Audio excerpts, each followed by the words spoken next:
Theosophical Society in 1980. Nancy lived and worked at the Cortona Theosophical Institute in the USA during 1987 and 88.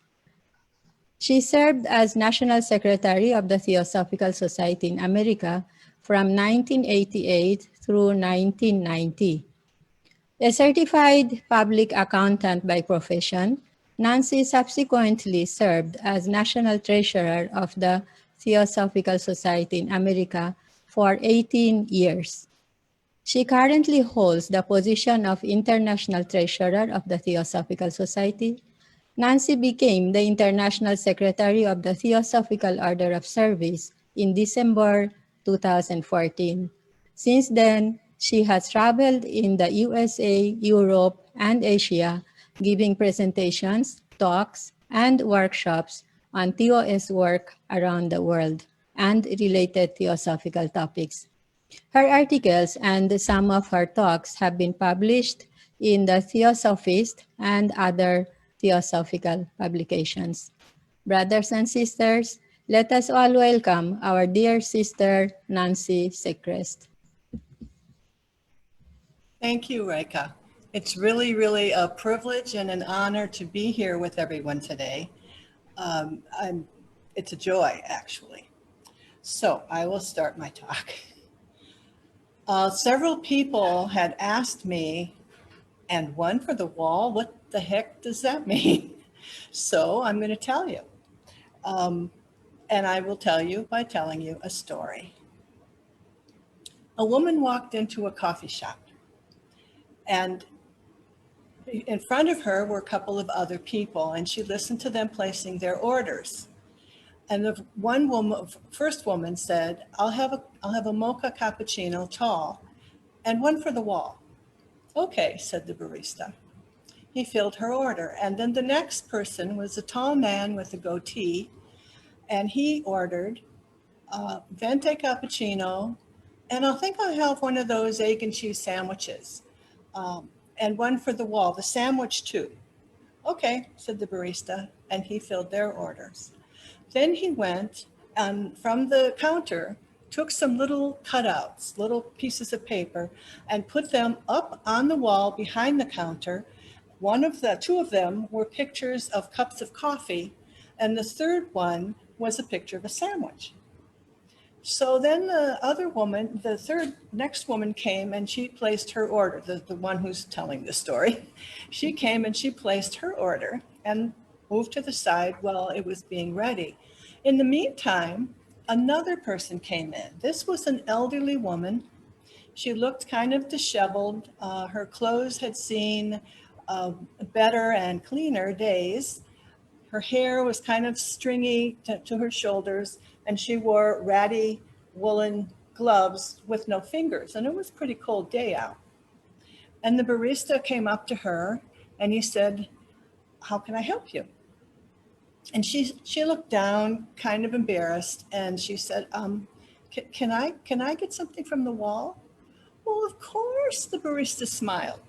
And he said, what would you like? And she said, well, a cup of coffee and a sandwich if you've got one. I'm kind of hungry. And she rubbed her tummy. So the barista said, certainly, of course. So he went and he got her order and gave it to her.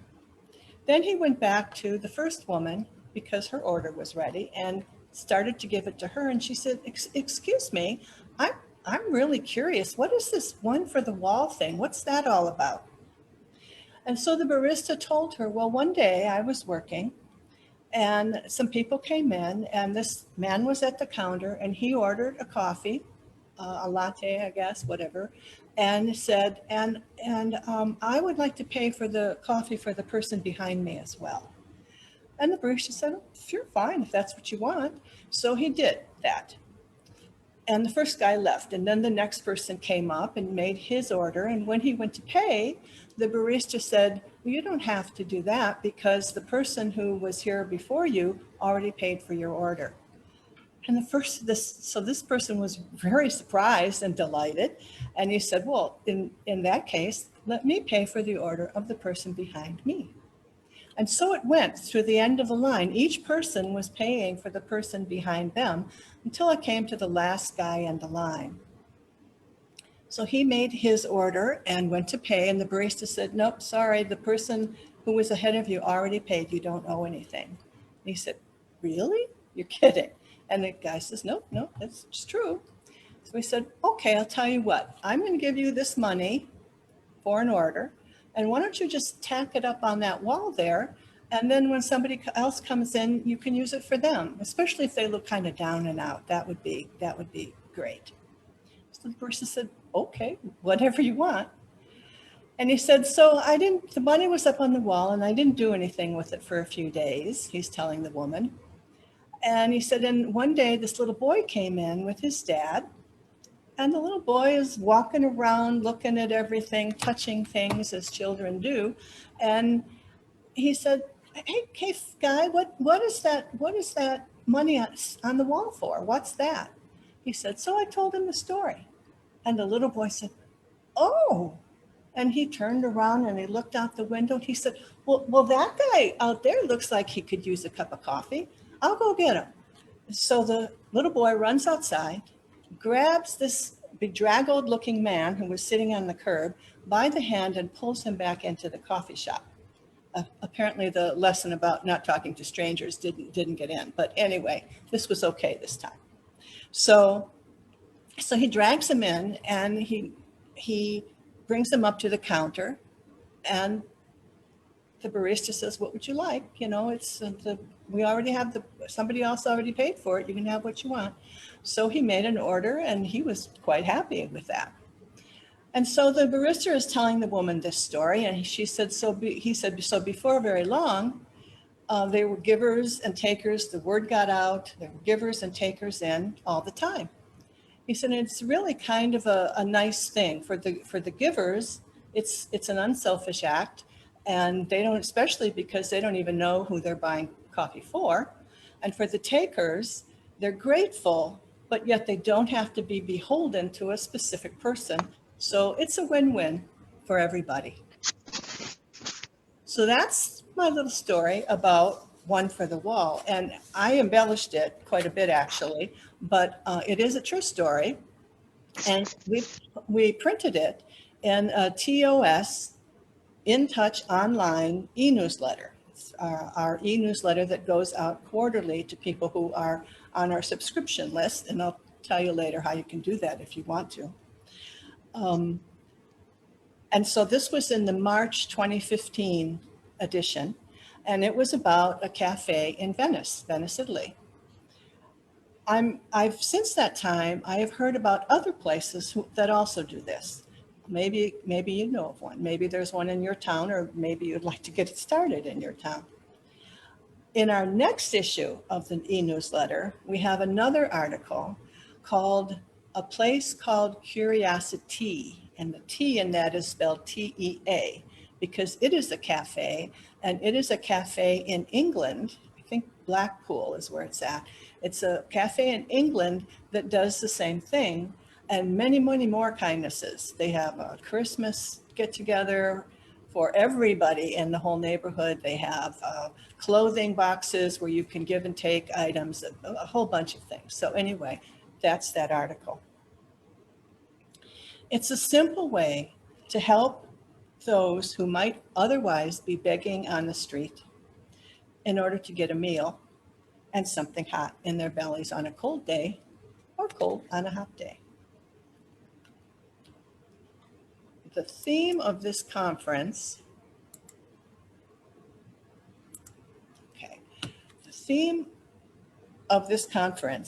is the relevance of applied theosophy in our world today. For me, the theme brings up two questions. What is applied theosophy? And is the method of application relevant in today's world? I would say that in the scenario that I just gave you about One for the Wall, that it is an example of applied theosophy, and it is certainly relevant in today's world. Before we can, let me see.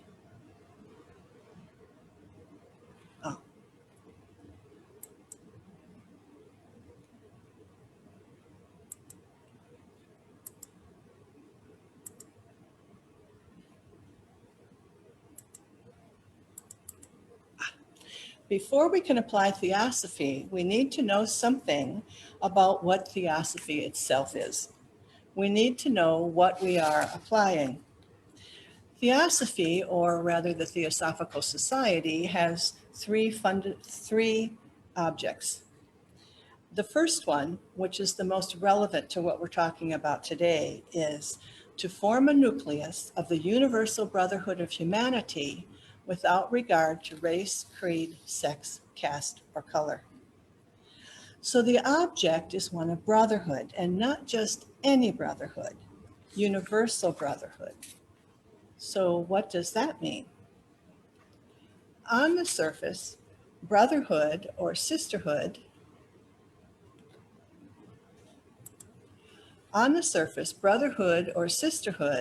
or human family or kinship or whatever other surface name you would like to give it, to give this concept, means getting along with others, taking care of each other, and, as it says in the object, with no distinctions, none.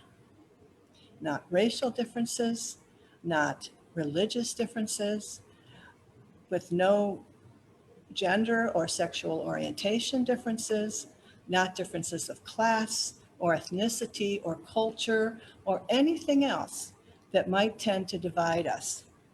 Not even if we don't like someone, or they're a little dirty, or maybe they smell a little funny. The world in HPB's time needed a lot of help in that regard, which was probably the reason the object was framed in the first place. In our time, the problems caused by all of these differences have only gotten worse. Wars have been fought over them. Our little nucleus is very much needed. As Tim said in his talk last week, I and this world are really complex. There is so much work to do, so many barriers to get past before we can get to brotherhood. It all seems so hopeless, so impossible, especially when in our little lives there are folks we don't get along with, or misunderstand, or who misunderstand us, or who we might not treat very well. But when you think about it, you realize that these are man-made barriers. Aha, a clue. So as Tim went on to say, but it's all really simple. If these barriers are made by mankind, by us, then they can be removed by us. Think of the Berlin Wall. People built it, people took it down. It's all a matter of getting to the point where we realize what's important. Again, as Tim said, only a few things really matter. He also said it's a marathon, not a sprint. We have time. Our little nucleus does not need to drag brotherhood out of the mire right this minute. Back in 1908, when Annie Besant founded the Theosophical Society Order of Service, the TOS, she said she did it because members of the society wanted a way to put the first object of the society into action. In other words, they wanted to apply Theosophy. So Annie Besant formed the TOS, encouraging members to form leagues to deal with diverse issues. There were leagues to aid animals, to promote peace, to help with healing, to help the environment. In India, there was a league to abolish childhood marriage. Many, many leagues were created around themes that the members thought needed attention or help in some way. Members saw what needed to be done and banded together to do it, making the spirit of brotherhood, spoken of in the first object, alive and active. They applied Theosophy. To do my little sharing thing here again.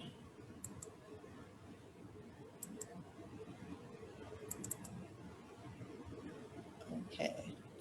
Another reason that Annie Besant founded the TOS was in response to a letter that HPB had printed in an early number of Lucifer that was from a master. It said, "The problem of true Theosophy and its great mission are, first, the working out of clear, unequivocal concepts of ethics, ideas, and duties, such as shall best and most fully satisfy the right and altruistic feelings in men. And second, the modeling of these conceptions for their adaptation into such forms of daily life as shall offer a field where they may be applied with most equitableness. Theosophy must be made practical."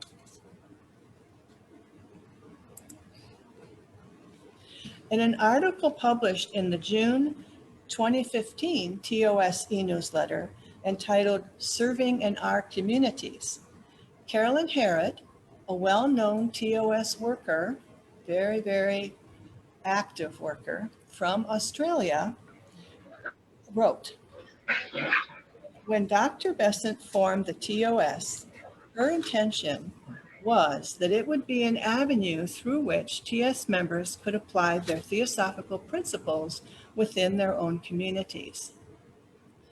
Besant wrote,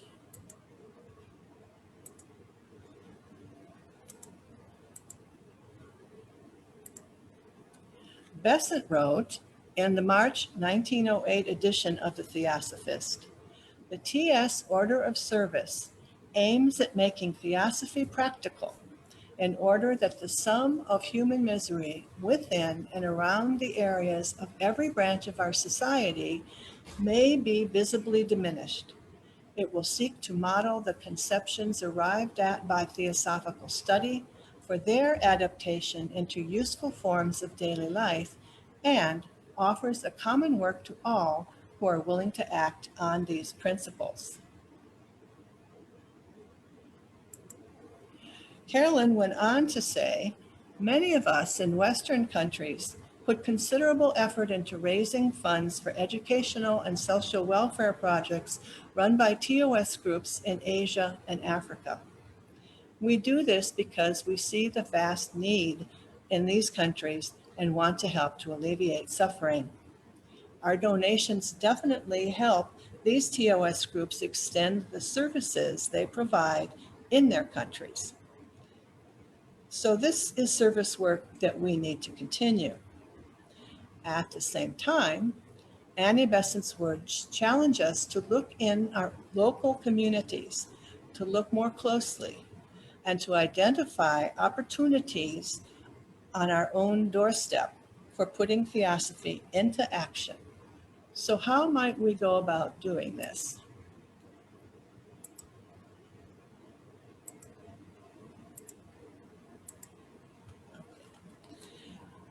Carolyn had a list, and she said, one possible starting point is for your TOS group to talk about the various areas in which theosophical principles can be readily applied: education, social welfare and justice, healing, peace, animal concerns, and the environment. Choose an area about which you are collectively interested. Feeling that you really want to make a difference in an area is vital to gaining commitment and to people's willingness to set aside time for action. If you have two areas in which different people want to work, then form two groups. They are not competing with each other, so it will often work well to discuss plans for the two areas as an entire group, since that expands the range of ideas that are generated.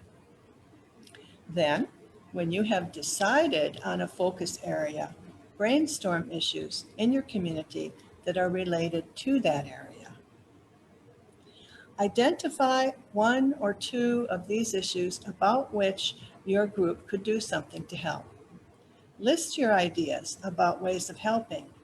Now look at your list and underline the ideas that you could realistically put into action given the number of people available and willing to work on this project, the time that these people can reasonably have available for this, and the amount of funding that you will need for the project. Don't delete ideas from your list, Carolyn tells us, because over time, you may find that ideas that were not practicable in the beginning can become achievable. The next step is to identify potential partnerships with other organizations working on similar focus areas. This is something that many TOS groups do because we are a small organization and our interests are vast. So to put a lot of focus onto each one of those at this point in our existence at least is not doable. So we sometimes try to partner with other groups that are focusing specifically on one issue and to help them with their endeavors. Now comes the exciting part of your planning. Decide which ideas you are going to begin with. Talk about the things you need to do to put that idea into action. Write down these smaller activities, preferably in the order in which they will need to be done. Ask for volunteers to do each smaller activity and write their name beside it.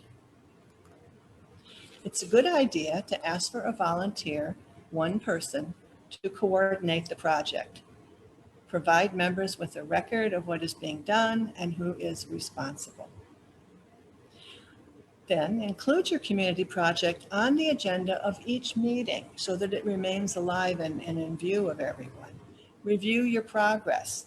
Discuss ideas to get around problems. Promote your project amongst other TS members to plan further developments. And then one very important step that Carolyn tells us we should do is to remember to celebrate your achievements. Meron ng tubig, anak?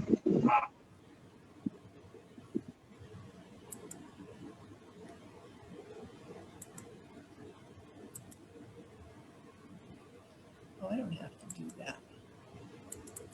Okay. Carolyn goes on to talk about various methods to serve in our communities. The complete text that lists the points I have just made and the rest of her article, there's quite a bit more, can be seen and copied from our TOS website. And I shared that on the screen. It's www.international.theosophist.org. And when you get there, then you go across on the menu, click on resources, go down that list, choose running groups, and then when you get to that screen, choose number 6, which is serving in our communities, and that will give you this article. Something else you can do on our website, on the home page, there's a square that talks about our newsletters. You can click on that, and if you aren't already on our list for receiving these newsletters, they come out quarterly, you can sign up there on the website. Okay.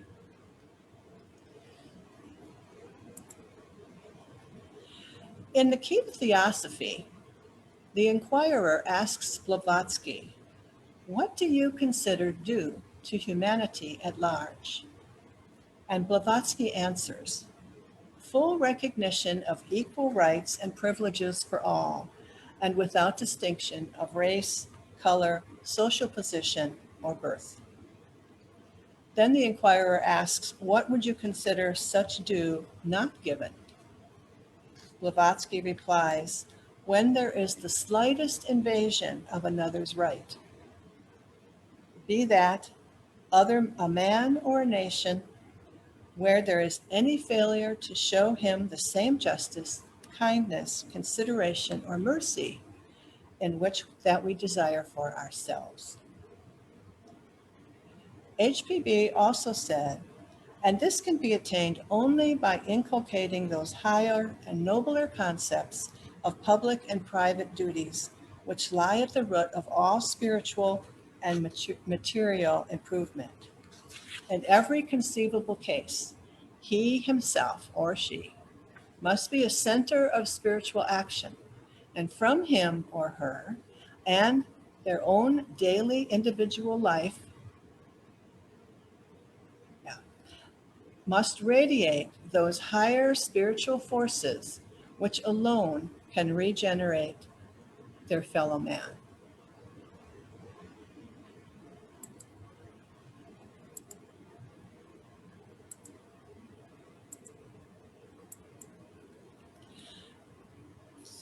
How do we achieve this?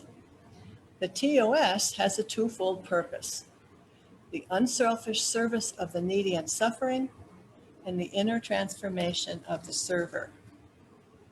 The first is what we have been talking about: practical ways to help others in need through our efforts in this day-to-day world.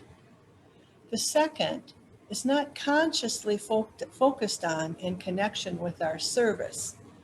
If it were, it might be selfish. Rather, it happens as an unconscious unfolding while living our daily lives with compassion for ourselves and all others, and adding purity of purpose to all that we do. Pablo spoke about this yesterday, giving methods of spiritual self-transformation. And you here in the Philippines are familiar, I'm sure, with Cervix self-transformation workshops. Another point Tim made in his talk last week is that there is only one.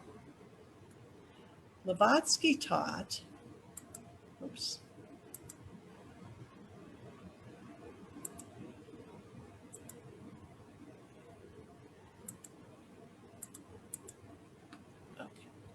Blavatsky taught that the ancient wisdom, emphasized the unity of all life, the oneness that surpasses all else.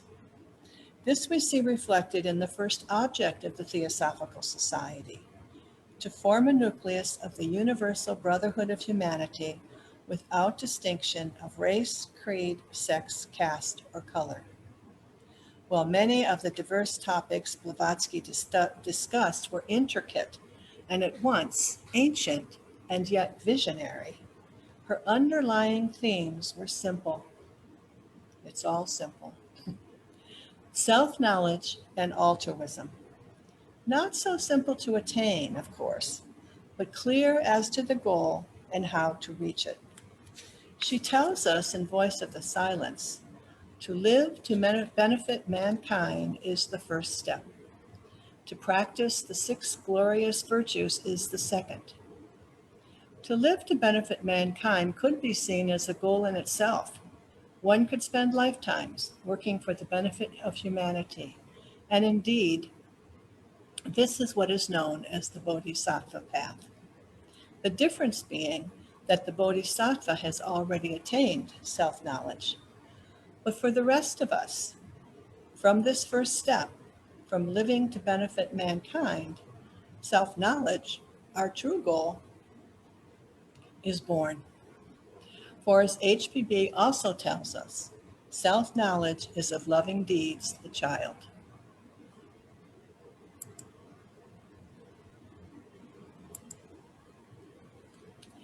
Blavatsky taught that self-responsibility, ethics, and altruism are essential to true spiritual unfoldment.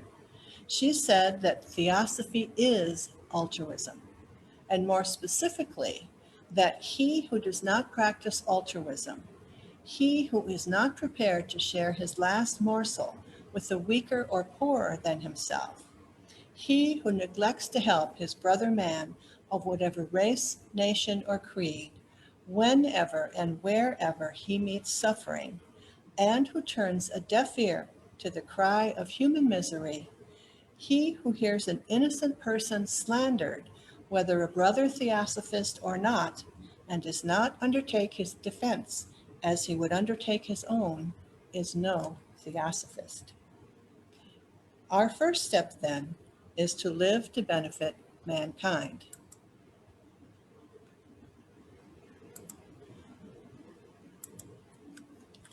Our next step,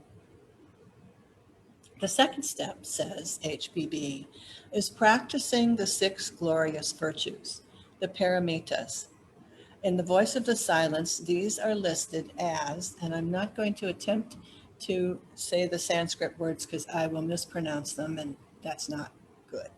So they are charity and love, or as Tim called it, generosity, harmony in word and act, patience, indifference as to pleasure and pain,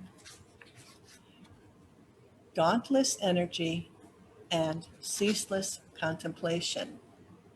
These lead to the goal, prajna, which can be called the flowering of a bodhisattva, or as Pablo said, wisdom.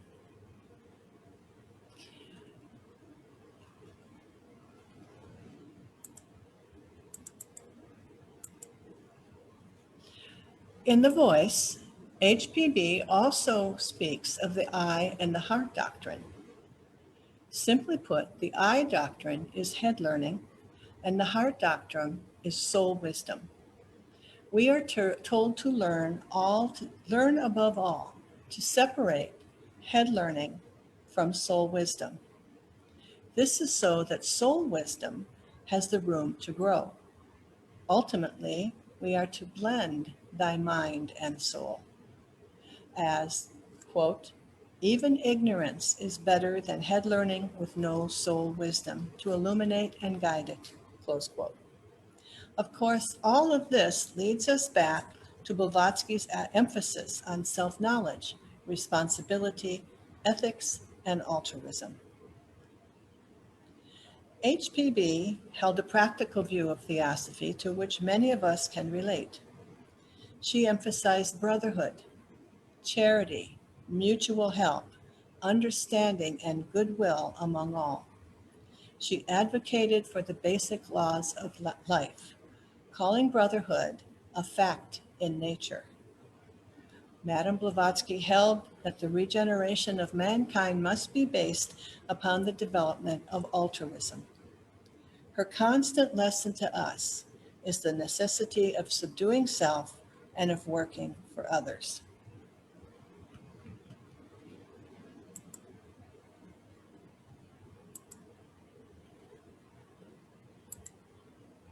Oops.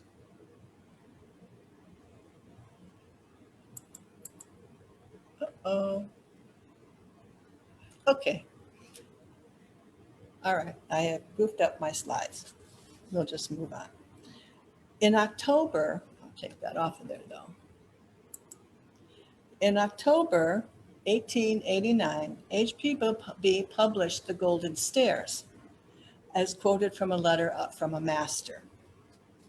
I think she published it as an act of mercy, because while still challenging, The Golden Stairs presents a simpler means to lead us toward the practice of the paramitas and utterly self-knowledge. You know, I'm not really so sure of that anymore. The more I think about it, some of you I'm sure know the Golden Stairs, but when you hear them, you will see they do get a little complicated at the end. So maybe the paramitas are simpler. I'm not sure now. But the Golden Stairs, behold the truth before you.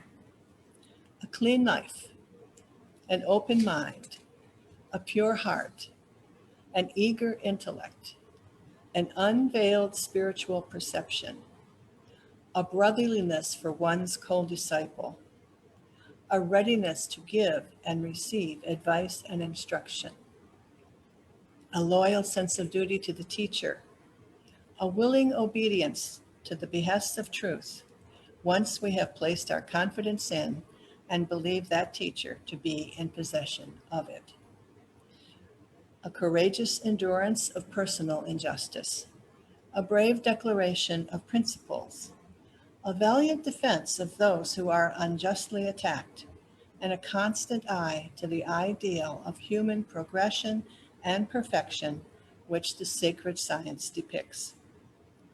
These are the golden stairs up the steps of which the learner may climb to the temple of divine wisdom. According to John Algeo, a former president of the American section of the Theosophical Society, The steps form 3 groups. The first 5 steps, a clean life, an open mind, a pure heart, an eager intellect, and an unveiled spiritual perception, deal with qualities that form the basis of all ethical action. These are, I think, clear and fairly easy to understand. The next, and it's also the things that we've been talking about.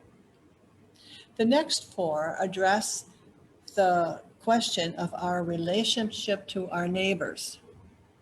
And the last 4 look more closely at moral dilemmas and our response to them. The golden stairs might not give us a complete clarity as to how to resolve day-to-day questions or dilemmas, but adherence to the steps can help us to practice Theosophy in our daily lives, thereby helping to better society, our social condition, ourselves, and to lift a little of the heavy karma of the world. The influence of Blavatsky's life and her work lives on, and is still vibrant and very much alive today. Annie Besant, her friend and co-worker, was elected president of the Theosophical Society in February 1907. She too wrote extensively about altruism and emphasized service to humanity as a way to put the first object of the society into action. Herself a practical theosophist, as well as a seasoned activist, she expanded on Blavatsky's ideas. Annie Besant formalized the Society's concern with altruism by forming the Theosophical Society Order of Service in February 1908. The TOS organizes the efforts of its members around the world in active, hands-on service to humanity, something which HPB espoused. It acts in varied ways for the benefit of society. The Theosophical Society in general and its members also practice active altruism as well as spreading the teachings of Theosophy as presented by HPB and others. While Besant worked in the Adyar Society, William Kwan Judge, the third of the main founders of the society, and somebody we don't here in the Adyar Society don't talk about very much, but we certainly appreciated and know of him. He worked in America. He stayed back home, and he worked in America, continuing HPB's influence and the spirit of practical theosophical life there. He said, "The power to know does not come from book study alone, nor from mere theosophy, but mostly from the actual practice of occultism in deed, word, and thought. For that practice purifies the covers of the soul and permits the divine light to shine down into the brain mind." These ideas were carried on by his successors and continues today. Blavatsky also spoke about education. She wrote in the Key to Theosophy, section 13, "If we had money,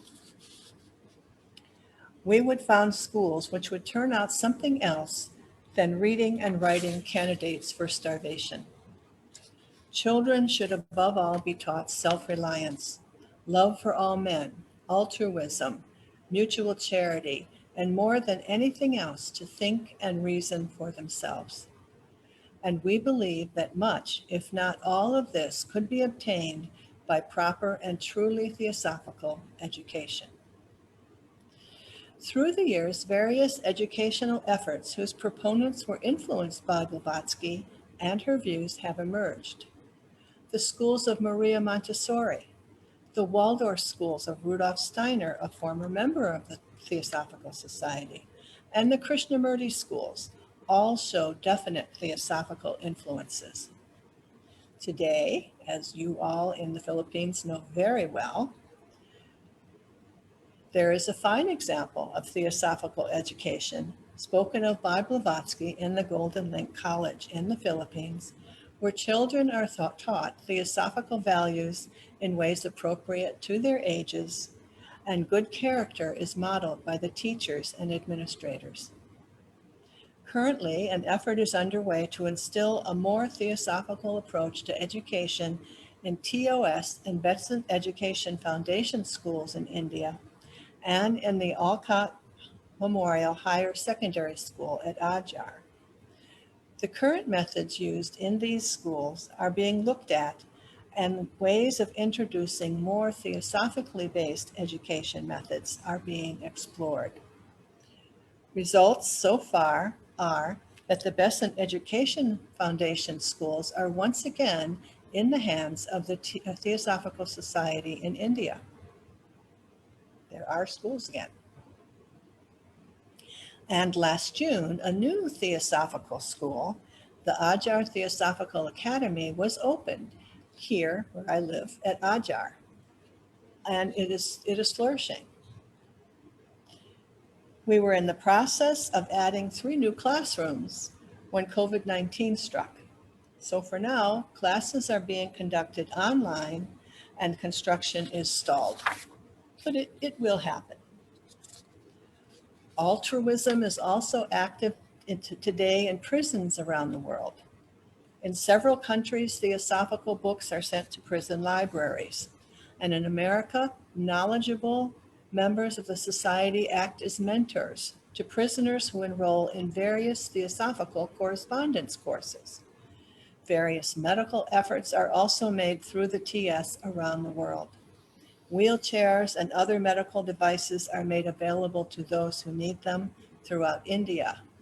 What are called medical camps are conducted. There is one here in Adyar, I think it's twice a month, and other places around India conduct these medical camps where doctors volunteer their time to examine people from the local community who really can't afford to go to doctors. In Puerto Rico, funds are raised for prosthesis for Haitian children who lost limbs in the earthquake that happened there a number of years ago. New prostheses are needed as children grow, so that is still an ongoing project. In India and Africa, TOS groups led by Deepa Padi in India and Usha Shah in Africa are emphasizing the empowerment of women by supporting a home for girls, giving vocational training. This is usually in sewing, tailoring, other kinds of fabric arts. In Africa, they have training as beauticians. And they're also in Africa training young men to work in landscaping and garden maintenance. These are just a few examples of practical theosophical altruism in action today around the world. Blavatsky taught that self-responsibility, ethics, and altruism are essential to true spiritual unfoldment. Her work, The Voice of the Silence, tells us that to live to benefit mankind is the first step, and that self-knowledge, our ultimate goal, is of loving deeds, the child. She also said, "He who works for himself had better not work at all. Rather let him work himself for others, for all. For every flower of love and charity he plants in his neighbor's garden, a loathsome weed will disappear from his own. And so this garden of the gods, humanity, shall blossom as a rose." I hope that if HPB and Besant are aware of us today, they are at least a little bit pleased to know that their teachings of brotherhood, altruism, and the quest for self-knowledge are being perpetuated, and that their influence lives on. I will end with one more quote from Blavatsky. "Every mean and selfish action sends us backwards and not forward, while every noble thought and every unselfish deed are stepping stones to the higher and more glorious planes of being." So I would like to thank you very much for listening to me. And I guess we will move on to the next thing. Thank you. Namaste.